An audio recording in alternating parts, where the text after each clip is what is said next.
പാട്ടുകൾ ആത്മാവിനോട് ചേർത്ത് വെച്ച് ആലപിക്കുന്നതുകൊണ്ടാണ് ഇത്ര സ്വീകാര്യത വന്നതെന്ന് സുപ്രസിദ്ധ ഗസൽ സിനിമ പിന്നണി ഗായകൻ പത്മശ്രീ ഹരിഹരൻ. ഗസൽ ആലാപനത്തിന്റെ 50 വർഷം പിന്നിട്ടതിന്റെ ആഘോഷ പരിപാടിയുടെ ഭാഗമായി കോഴിക്കോട്ടെത്തിയതായിരുന്നു അദ്ദേഹം. 1974 മുതൽ സ്വകാര്യ ചടങ്ങുകളിലും വീടുകളിലെ മഹഫിലുകളിലുമായാണ് ഹരിഹരന്റെ ഗസൽ ജീവിതത്തിന്റെ തുടക്കം. ആ യാത്രയുടെ 50 വർഷം ആഘോഷിക്കുന്നതിന്റെ ഭാഗമായാണ് ബേമിസാൽ സംഗീത പരിപാടിയുമായി ഹരിഹരൻ കോഴിക്കോട്ടെത്തിയത്. സംഗീത ജീവിതയാത്ര മുതൽ കോഴിക്കോട്ടെ സംഗീത ആസ്വാദകരെ കുറിച്ചുവരെ ഹരിഹരൻ പങ്കുവച്ചു. Kozhikode is a place where we should do a concert, and I know there's a lot of following here right from the time of Rafi Saab.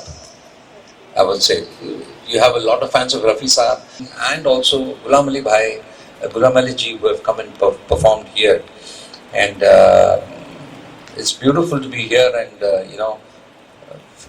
get an audience in Kozhikode. ജനുവരി 25 വ്യാഴാഴ്ച വൈകിട്ട് Calicut trade സെന്ററിലാണ് പരിപാടി. Mayor Beena Philip പരിപാടി ഉദ്ഘാടനം ചെയ്യും. ഗായകരായ ഹരീഷ്, ശിവരാമകൃഷ്ണൻ, സിതാര, ശ്രീനാഥ് തുടങ്ങിയവരും പങ്കെടുക്കും.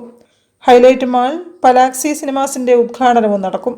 വാർത്താസമ്മേളനത്തിൽ ഹരിഹരന്റെ കുടുംബ സുഹൃത്തും സംഘാടകനുമായ KP Ranjith, highlight mall marketing head UM Tanveer എന്നിവരും സംബന്ധിച്ചു. മാധ്യമ പ്രവർത്തകർക്ക് മുൻപിൽ ഏതാനും ഗസൽ ആലപിച്ചാണ് മുഖാമുഖം അവസാനിപ്പിച്ചത്.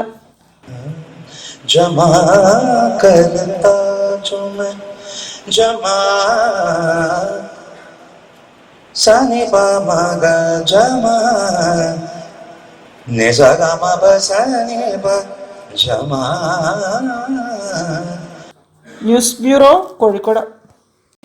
സർക്കാർ അനുമതി നൽകിയാൽ സഹകരണ മേഖലയിൽ സർവകലാശാല സ്ഥാപിക്കുമെന്ന് ഊരാളുങ്കൽ